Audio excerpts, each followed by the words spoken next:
हमार नौकरानी रोज हमरा गोड़ में तेल लगावत रहली और फिर हमरा इतना आराम मिलत रहे कि हमरा कुछो होश ना रहत रहे और भोरे उठला पर हमरा देह पर जगह जगह तेल लागल रहत रहे। एक दिन हम अपना कोठारी में लुका गनी और अपना जगह पे अपना बहन के सुता देनी। फिर रात में ये देख के हमार रोआ ठाड़ हो गई कि ऊ नौकरानी त 6 लोगन के साथ मिल के हमरा बहन के हम ओह लोग में गिनल जात रहनी जेकरा के भगवान दुनिया के सब कुछ देले रहले। हमार घर एगो जानल मानल गांव में रहे। हमरा भिरी पैसा रुपया के कोनो कमी ना रहे। गहना कपड़ा दुनिया के हर चीज रहे हमरा भिरी। हमरा जिंदगी में खाली एक्के गो चीज के कमी रहे और ऊ रहे केहू के साथ। इतना बड़ घर में हम अकेले रहत रहनी। हमार माई बाबूजी एक शहर ले दूसरा शहर तक सफर करत रहले और अपना काम में इतना मगन रहत रहले कि वो लोग के हम लइकन के कोनो रुचि ना रहे। दुनिया के सब कुछ होखला के बावजूद हम अपना के अकेला महसूस करत रहनी। हमार एगो बहन रहली जे दूसरा शहर में पढ़त रहली। हमनी के एक के परिवार होखला के बावजूद एक दूसरा से दूर रहनी जा। कबो कबो हफ्ता में एक बेर फोन पर बात हो जात रहे। माई बाबूजी तो जैसे हमनी के जन्म देला के बाद भुला गए होखस। हमनी के जिम्मेदारी बचपन से ही नौकरन के भीरी रहे। हम हमार बहन के पालन पोषण शिवानी माई कैले रहली। जबले शिवानी माई हमरा जिंदगी में रहली हमरा कबो अकेला ना महसूस भइल रहे। वो हर जगह हमनी के संगे रहत रहली। हमनी के स्कूल में मीटिंग भी होखे त हमनी के शिवानी माई के ही ओहिजा लेके जात रही जा। बाकी एक दिन शिवानी माई नींद में ही चल बसली और ओकरा बाद हमनी के दोनों बहन के केहू ना रह गई। अगर इहवा हमनी के माई बाबूजी रहते तो तब वो पार्टी और अपना दोस्तन से उह लोग के फुर्सत ना रही। कबो कबो हमरा समझ में ना आवत रहे कि वो लोग हमनी के पैदा काहे के कैलन जा। हमार बहन कहत रही कि वो लोग हमनी के दुनिया के दिखावे खातिर पैदा कैलन बाड़न जा कि उनका भी 2 गो बच्चा बाड़े। हम बहुते ज्यादा अकेलापन के शिकार रहनी। हम जौना क्लास में पढ़त रहनी वहाँ सच्चा दोस्त ना होखे जैसन रहे। सब केहू हमार धन दौलत देखला के बाद हमरा पीछे आवत रहे। हमरा जिंदगी में ऐसने रहे। जब भी हम कोनो दोस्त बनावत रहनी तो हमरा से कोनो न कोनो मतलब ले ही दोस्ती करत रहे। कुछ लोग त हमरा धन में रुचि रहे तो कुछ लोग के हमरा महंगा उपहार इकट्ठा करे के चाहत रहे। हमनी के क्लास में जे जितना अमीर रहे वो अपना से अमीर के पीछे पागल नियन पड़ल रहत रहे। हमार एह सब से घुटन होखे लागल। हमरा पैसा ना चाहत रहे नहीं हमरा दौलत ले कोनो लगाव रहे। हमरा बस माई बाबूजी के प्यार चाहत रहे। माई के गैला के बाद हम बहुत अकेला रह गए रही। हमार दिल चाहत रहे कि हमरा जिंदगी में भी केहू ऐसन होखे जे हमार बात सुने, हमरा साथ रह के हमार ख्याल रखे और जेकरा दिल में कोनो लालच ना होखे। हमनी के घर में बहुत नौकर रहले। बाकी शिवानी माई सबके संभालत रहली। शिवानी माई के मरला के बाद हम कई गो नौकरन के निकाल देले रहनी। अब खाली गिनती के ही नौकर बाच गए रहले। घर में कोनो बेसी काम ना रहे काहे कि हम अकेले ही रहत रहनी।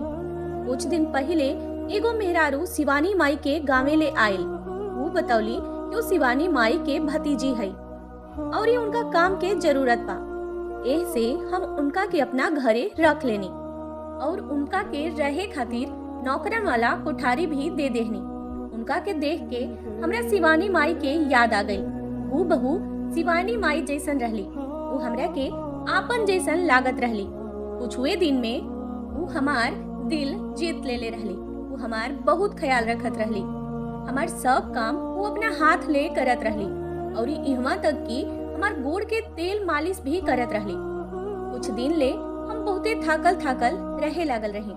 विश्वविद्यालय के परीक्षा होखे वाला रहे लेकिन हमार तबीयत दिन पर दिन बिगड़ल जात रहे। हमरा कोनो बीमारी ना रहे, पता ना का भइल रहे। हम रात भर जागल रह के अकेले घर में एने ओने भटकत रहत रहनी। हम बाबूजी के फोन करके वापस बुलावे के चाहने, बाकी रोज साफ साफ मना कर देले कि उनकर धंधा के चलाई। वो हमरा के कुछ दिन रुके के कहले काहे कि हमार छोटकी बहन वापस आवे वाला बाड़ी। ई सुन के हम बहुत खुश हो गईनी। हमार नौकरानी आसी हमरा बहुत करीब हो गई रहली। वो हमरा बारे में सब कुछ जानत रहली। हम उनका के सब कुछ आसानी से बतावत रहनी। हमार लाचारी देख के वो हमरा के बतौली कि उनका लगे एगो तेल बा जवन वो गांव ले लेके आइल बाड़ी। जड़ी बूटी से बनल उ तेल यदि वो हमरा गोड़ में लगा दिहन त हमरा मन में शांति मिली। हमरा ई सुन के बहुते नीक लागल कि वो हमरा बारे में कितना सोचत बाड़ी। हम खुशी खुशी मान गईनी। रात के खाना खैला के बाद वो हमरा कोठारी में आके हमरा गोड़ लगे बैठ गईली। उनका हाथ में तेल के बोतल रहे। वो धीरे धीरे हमरा गोड़ के तलवा पर उ तेल लगावे लगली। उनकर कोमल अंगुरी हमरा तलवा पर गोल गोल घूमत रहे। हमरा त राहत के एहसास भइल। वो बहुत देर तक ले हमरा तलवा के मालिश करत रहली। हमरा नींद आवे लागल जवन हम बहुते दिन से सूत ना पाइल रहनी। तनिके देर में नींद में चल गईनी। भोरे जब हमारा आँख खुलल त हम उठ के बैठ गईनी। हमरा हाथ पर तनी तनी तेल लागल रहे। हम अचरज में पड़ गईनी कि तेल तक गोड़ पर लगौले रही। हमरा हाथ पर कैसे लाग गई? हो सकेला हम नींद में गोड़ के छू लेले होखब। हम अपन कपड़ा उठा के बाथरूम में चल गईनी। कपड़ा उतारते ही हमरा देह के हर अंग पर हल्का हल्का तेल लागल रहे। हम बहुते दिन के बाद चैन से सूतल रहे। ऐसे हमार मिजाज बहुत बढ़िया रहे। हम अपना सोच के हटावत नहा के बाहर निकल गईनी। हमार नौकरानी नाश्ता बना देले रहली। हमरा के देख के मुस्कुरैली और पूछली कि नींद ठीक से आइल है कि ना। नाश्ता के टेबल पर बैठ के हम खुशी ले कहनी कि आज बहुते दिन के बाद हम चैन से सुतनी हा। वो कहली कि वो रोज हमरा तलवा पर तेल लगा दी है। उनकर बात हमरा खातिर बहुते खास रहे। वो जानत रहली कि हम प्यार खातिर तरसतानी और ऊ हमरा पर उहे प्यार बरसावत रही। राती के जब हम लेटनी तो वो हमरा कोठारी में आ गईली और उनका हाथ में आज वो तेल के बोतल रहे। उनका के देख के हम खुश हो गईनी। वो हमरा ले बात करत घड़ी हमरा तलवा के तेल से मालिश करत रही। जैसे जैसे उनका अंगुरी चलत रहे हमरा आराम महसूस होत जात रहे। हमरा नींद आवे लागल। हम खुश रही। नींद के समस्या के समाधान हो गए रहे। हमरा पतो न चलल कि हमरा कब नींद आ गई और कब आसी हमरा कमरा से बहरी निकल ली। हम अतना गहराई नींद में सूतल रही कि भोरे ही हमारा आँख खुलल। जैसे ही हम अंगड़ाई लेके आँख पर अपन हाथ रखनी हमरा चिकनाहट के एहसास भइल। हम अचरज ले अपन हाथ के देखनी जौना पर हल्का चमक रहे जवन की निश्चित रूप ले तेल के चलते रहे। हमरा समझ में ना आवत रहे कि हाथ में तेल कैसे आ गए। यह सोच के हम अपन कपड़ा लेके तैयार होके खातिर बाथरूम में चल गईनी। जैसे ही हम अपन नाइटी खोलनी तो हम चौंक गईनी। देह पर भी तनी तनी चिकनाई रहे। हाँ, हमार देह कई जगह चमकत रहे। हमरा बिल्कुल न बुझाई कि ऐसन काहे भइल। का आसी हमरा देह के मालिश कैले रहली? हम अपना से पूछत रहनी कि वो ऐसे काहे करी है। वो खाली हमरा तलवा के मालिश करे आवत रहली। हम तो बहुते उलझन में पड़ गईनी। आज हम साफ साफ तय कैनी कि आज पूछब। यही के ध्यान में रखत हम नाश्ता के टेबल पर पहुंच गईनी। आसी जल्दी ले हमार पसंदीदा नाश्ता बनावत रहली। उनकरा हाथ में ठीक ओइसने स्वाद रहे जवन शिवानी माई के रहे। वो उनकर ही दूसर का रूप रही। वो नाश्ता लगावत लगावत हमार तबीयत और नींद के बारे में पूछे लगली। वो शिवानी माई निहन हमार चिंता फिकिर करत रहली। हम उनका ले पूछत पूछत रुक गईनी। हमरा ई ना बुझाइल कि हम पूछी अब कैसे पूछी। उनका लागी कि हम उनका पर शक कर रहल बानी। अगर उनका बुरा लागल तो शायद हम बहुते ज्यादा सोचत रही। हम उनका से कुछो पूछे के इरादा छोड़ देनी। हम स्कूल आ गईनी। आज से हमार कागज शुरू होके के रहे। हम तब बहुते व्यस्त रहनी। दिन भर में रात के बाद भुला गई रहनी। पापा के मैसेज आ गई कि हमार बहन आज रात के घरे आवत बाड़ी। हम बहुते खुश रहनी। हम हमार बहन जुड़वा रहनी जा। हमने दोनों जाना के एक के जैसा लौकत रहनी जा। घरे आईनी त आसी रात के खाना बनावे में व्यस्त रहली। हम सोचनी कि उनका ले मोमो के अइला के बारे में बता दी। रसोई में घुसते ही आसी हमरा ले अभिवादन कैली और कहली कि दीदी आज हम तोहरा के बढ़िया से मालिश करब। देखब अतना राहत मिली कि रौरा बहुत बढ़िया ले पेपर दे। उनकर बात सुन के हम चुप हो गईनी। हमरा मन में एगो विचार आई। कि जाने की हकीकत का है। हम आसी के रसोई में कुछ औरी काम में लगा के चुपचाप घर ले बहरे निकल गई। हमार बहिन आ गई और वो बस भीतर आवे वाला रही।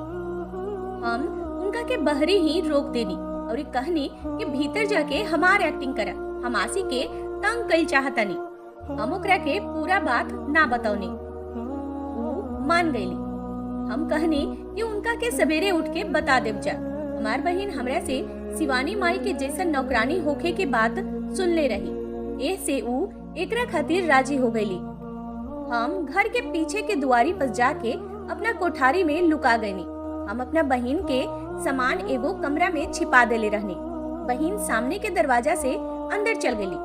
अब वो पूरा तरह से हमार जगह ले रहली और हमार नौकरानी के एकर जानकारी तक ना रहे। हमार बहिन हमरा जगह लेके रात के खाना खा के कोठारी में आ गई। पीछे पीछे नौकरानी आसी मालिश खातिर तेल के बोतल लेके आईली। खुदे हमरा बहिन के कहानी सुनावत रहली और तेल से मालिश करत रहली। कुछ देर बाद हम देखनी कि उनकर बात सुनत सुनत हमार बहिन गहरा नींद में सुत गईली।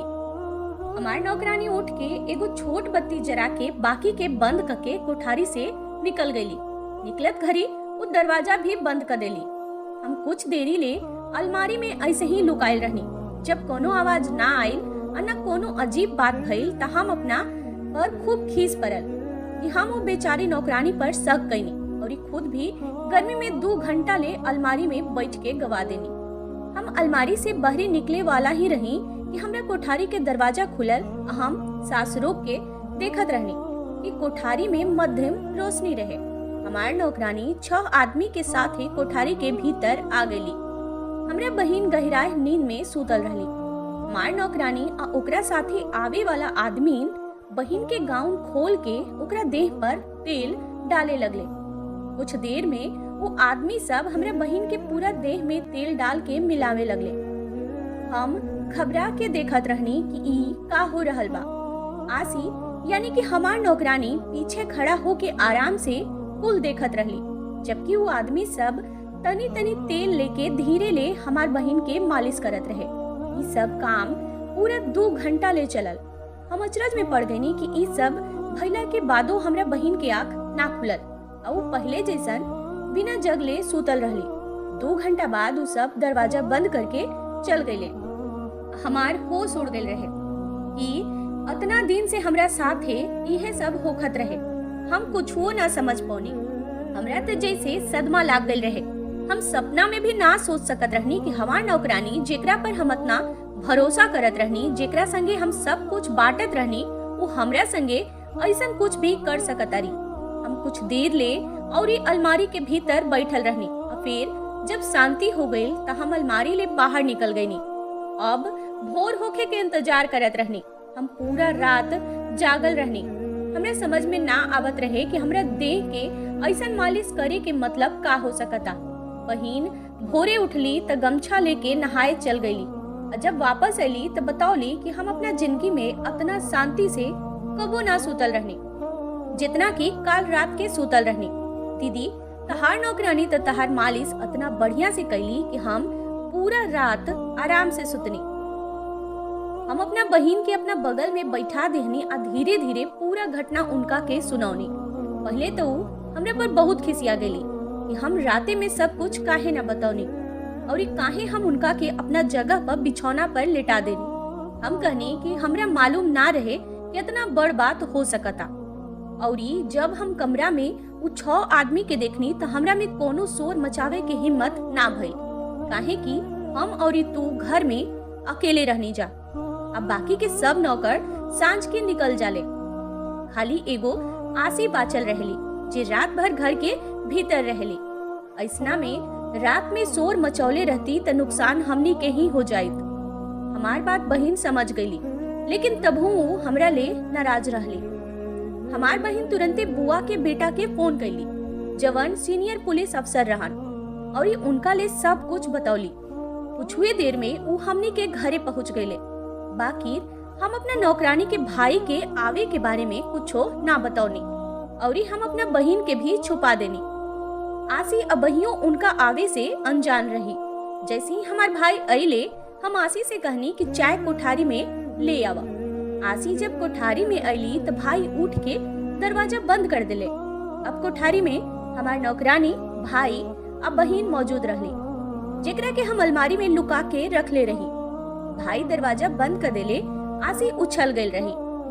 बाकी जैसे ही उनकर नजर मोमो पर पड़ल, वो हिल गई। वो घबरा के कबो हमरा ओरी तो कबो मोमो की ओरी देखत रहली। भाई जब बैठे के कहले तो वो बिना कुछ बोलले बैठ गईली। भाई जब साफ साफ बात में सच्चाई बतावे के कहले तो वो अनजान बनत रहली और ये कुछ कबूल करे से इनकार कर देली।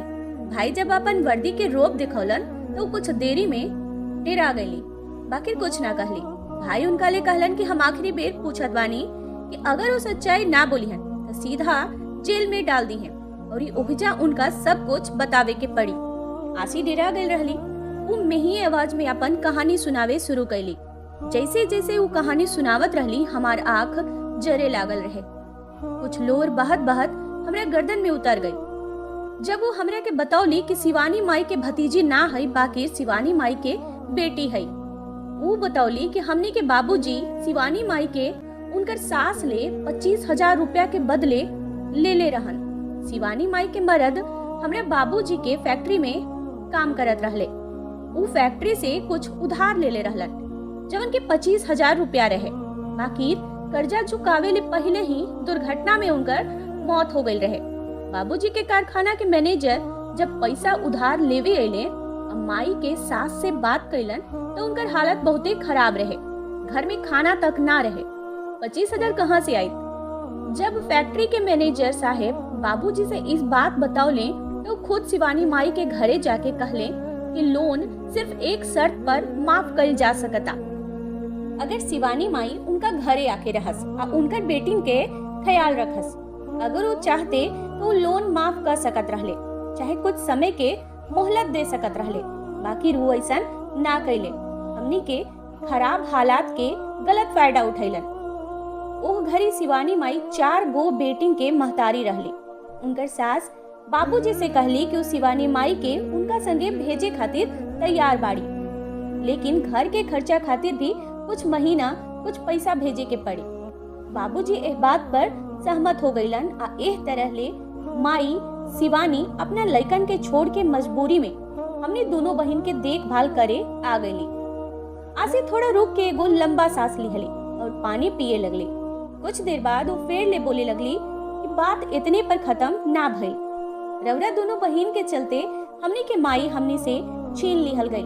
हेरू जैसे जैसे हमनी के चारों बहन बड़ होत गईनी जा, तो हर बाबूजी के हमनी के घरे के चक्कर लगावल बढ़े लागल। पहले तो वो खाली महीना के खर्चा देवे खातिर आवत रहले, अब महीना के बीच में भी आवे लगलन। ओह घरी रउरा दोनों बहन छोड़ रहनी जा और और माई बाबूजी इहवे रहत रहले। हम बहिनन लोग के उम्र 16 से 12 साल के आसपास रहे। राउर बाबूजी आके हमनी के तरह तरह के बहाना ले अपना भीरी बुलावत रहन। हमनी खातिर कपड़ा और उपहार भी लेके आवत रहलन।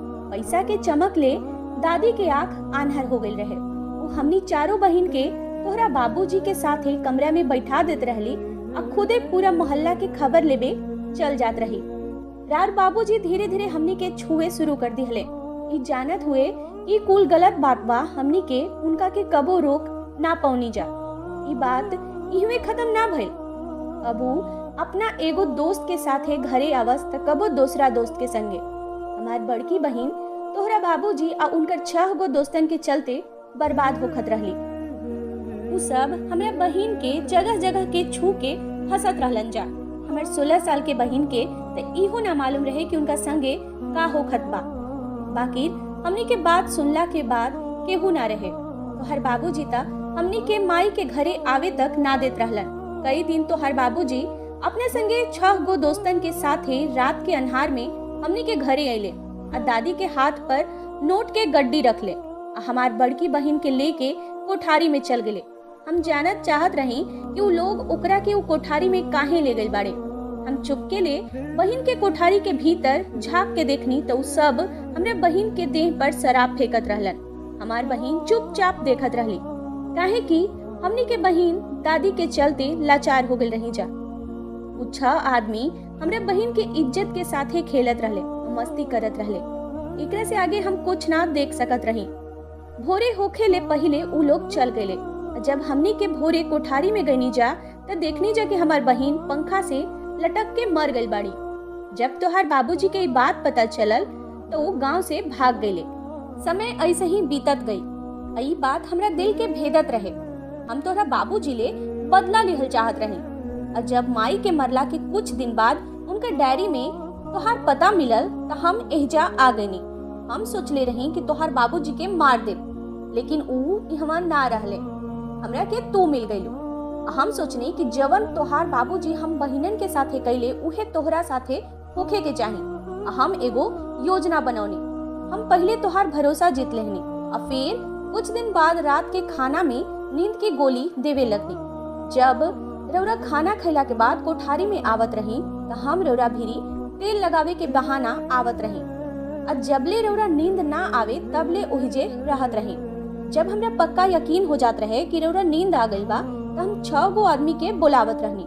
ई 6 आदमी हमरा गाँवे के हवे जे कि पूरा सच्चाई जानत पाड़े। जितना हम अपना बहन के बर्बाद होत देखले रही, हर रात रौरो के उहे चीज देखे के पड़ी। तो हर बाबूजी दारू से हमरा बहन के देह रगड़ ले रहलन। एकरा बदले हम तेल के इस्तेमाल कैनी। तोहरा के देख के हमरा हर रात राहत महसूस होखत रहे। हम तोहरा से जिंदगी भर बदला लेवे के चाहत रहनी।